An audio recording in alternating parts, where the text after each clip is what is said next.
মধ্যপ্রাচ্যের কূটনীতি যতটা আলোচনার বিষয় তার চেয়েও অনেক বেশি বাস্তবতার ভারে ভারাক্রান্ত এক অঞ্চল হলো এই ভূখণ্ড।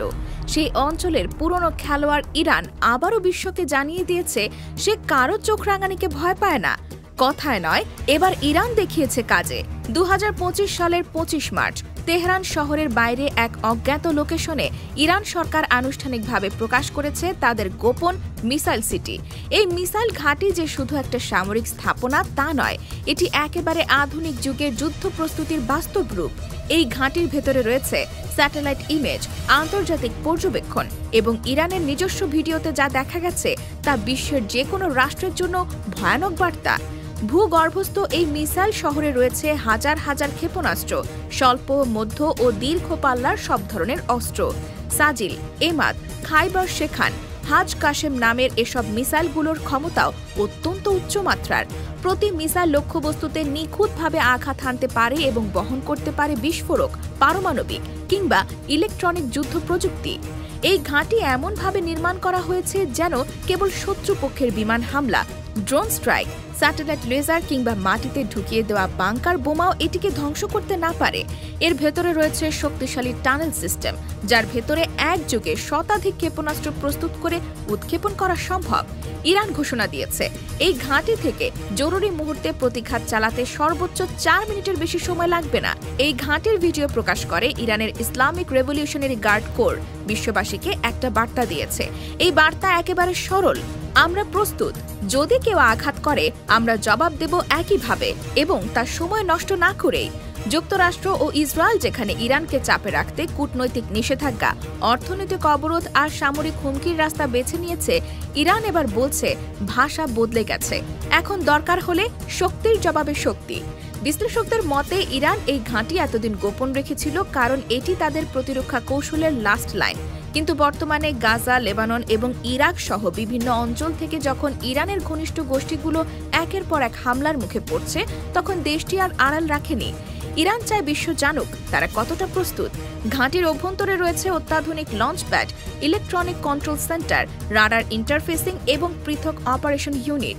মাটির নিচে নির্মিত এই স্থাপনাগুলোকে কোনো যুদ্ধবিমান সহজে শনাক্ত করতে পারবে না, কারণ এগুলো শিলার মতো শক্ত কংক্রিট এবং আয়রন প্লেট দিয়ে গঠিত।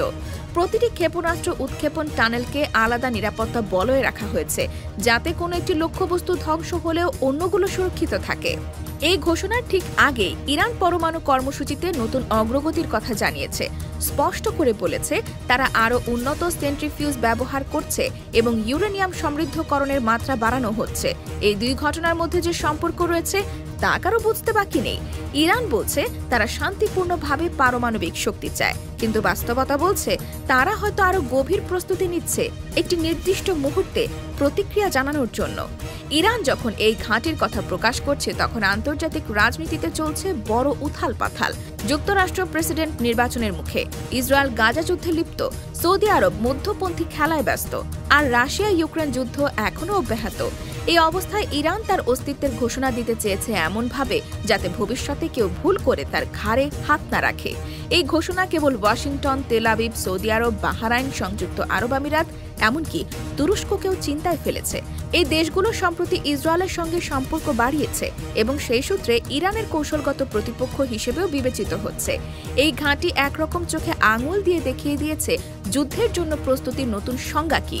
প্রচলিত অর্থে সেনা জমায়েত বা ট্যাঙ্কের মোহরা এখন পুরনো পদ্ধতি। এখন যুদ্ধ হবে প্রযুক্তি, তথ্য এবং চাপের ভাষায়। ইরানের মিসাইল সিটি শুধু একটি সামরিক ঘাঁটি নয়, বরং এটি একটি কৌশলগত বার্তা।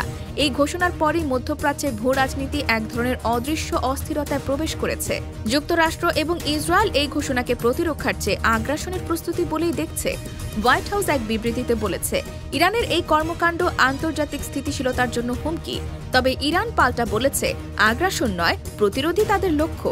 এই প্রতিরোধ এতটাই ভয়াবহভাবে সংঘটিত যে তা এখন বিশ্বের প্রতিটি প্রতিপক্ষ রাষ্ট্রকে চিন্তায় ফেলেছে। বিশ্বে যখনই কোনো দেশ তাদের অস্ত্র ভাণ্ডারের এমন জনসম্মুখে উন্মোচন করে, তখন সেটি নিছক সামরিক কর্মসূচি নয়, বরং একটি মনস্তাত্ত্বিক যুদ্ধের অংশ। ইরান সেটাই করেছে। একদিকে তারা নিজেদের প্রতিরক্ষার সক্ষমতা দেখিয়েছে, অন্যদিকে একটি কৌশলগত প্রতিক্রিয়া আগেভাগে তুলে ধরছে। আন্তর্জাতিক বিশ্লেষকরা বলছেন, এই ঘোষণার পেছনে রয়েছে সাম্প্রতিক গাজা পরিস্থিতি, লেবাননে ইসরায়েলি বোমা বর্ষণ এবং ইরান ঘনিষ্ঠ গোষ্ঠীগুলোর ওপর ইসরায়েলি সেনা অভিযানের জবাবদিহিতা। ইরান এমন এক সময় এই ঘোষণা দিয়েছে যখন পশ্চিম এশিয়ায় যুক্তরাষ্ট্রের উপস্থিতি আগের চেয়ে কিছুটা দুর্বল। আফগানিস্তান থেকে সেনা প্রত্যাহারের পর ইউক্রেন যুদ্ধ, তাইওয়ান ঘিরে উত্তেজনা এবং ইসরায়েল ফিলিস্তিন সংঘাতে একাধিক ফ্রন্টে ব্যস্ত হয়ে পড়েছে পশ্চিমা বিশ্ব।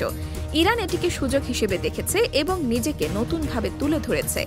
বিশ্লেষকদের মতে ইরান দুটি কৌশল একসঙ্গে ব্যবহার করছে, প্রতিরক্ষা ও পরমাণু চাপ।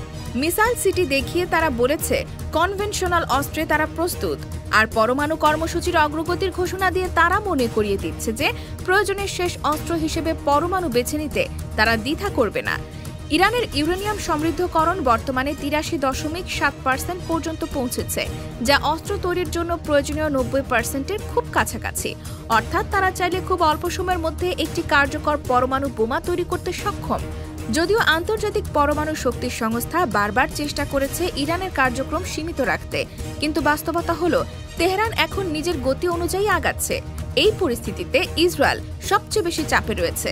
তাদের সামরিক নেতৃত্ব ইতোমধ্যে প্রি-এম্পটিভ স্ট্রাইকের নীতি পুনরায় সক্রিয় করার কথা ভাবছে।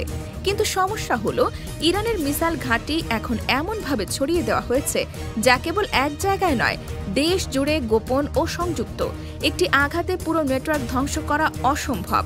এই অবস্থায় ইসরায়েল বা যুক্তরাষ্ট্র যদি কোনো সামরিক পদক্ষেপ নেয়, তাহলে এর পাল্টা জবাব ভয়ঙ্কর হবে, তা তারা নিজেরাই স্বীকার করছে। মধ্যপ্রাচ্য ছাড়িয়ে এই ঘোষণার প্রভাব ছড়িয়েছে দক্ষিণ ও দক্ষিণ পূর্ব এশিয়াতেও। বিশেষ করে ভারত, পাকিস্তান, বাংলাদেশ, মালয়েশিয়া, ইন্দোনেশিয়ার মতো দেশগুলো এই পরিস্থিতিতে গভীর নজর রাখছে। ভারত ও ইসরায়েলের সামরিক ঘনিষ্ঠতা দীর্ঘদিনের এবং ইরান এই সম্পর্ককে বরাবরই কৌশলগত শত্রুতার অংশ হিসেবে দেখে।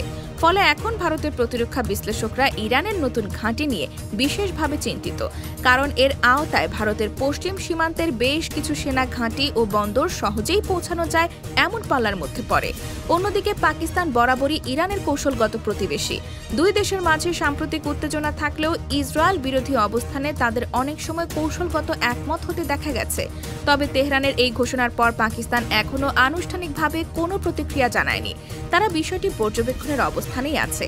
বাংলাদেশের প্রেক্ষাপটে এই ঘটনা সরাসরি সামরিক হুমকি নয়, কিন্তু ভূরাজনৈতিক অস্থিরতা হিসেবে এর প্রভাব অস্বীকার করা যায় না। বাংলাদেশের মুসলিম জনসমষ্টি ও মুসলিম বিশ্বে উদীয়মান শক্তি হিসেবে একটি অবস্থান রয়েছে। ফলে ইরানের এই ধরনের প্রতিরক্ষা ঘোষণার পর বিশ্ব মুসলিম দৃষ্টিভঙ্গি ও অবস্থান নিয়েও বাংলাদেশকে অনেক সময় কূটনৈতিক চাপে পড়তে হতে পারে। বিশেষ করে ভারত যখন ইসরায়েলের সঙ্গে যৌথভাবে ড্রোন ও সাইবার অস্ত্র তৈরি করছে, তখন বাংলাদেশও একটি ভারসাম্যপূর্ণ পররাষ্ট্রনীতির দিকে যাচ্ছে, যাতে মধ্যপ্রাচ্য ও পশ্চিমা জোট উভয়ের সঙ্গে সম্পর্ক রক্ষা করা যায়। এই মুহূর্তে আন্তর্জাতিকভাবে ইরানকে নিয়ন্ত্রণে আনতে একটি শক্তিশালী কূটনৈতিক প্রচেষ্টা শুরু হতে পারে। তবে অনেকের মতে এখন আর চাপ দিয়ে ইরানকে থামানো সম্ভব নয়। তারা এখন সেই অবস্থানে পৌঁছেছে যেখানে কেউ যদি আঘাত করতে চায়, তাহলে তার জবাব আগে থেকেই প্রস্তুত।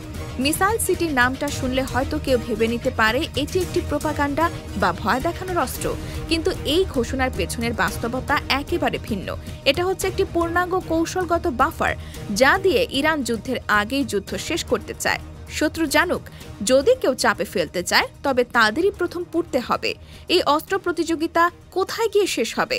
এই প্রশ্নের উত্তর হয়তো এখনো অস্পষ্ট।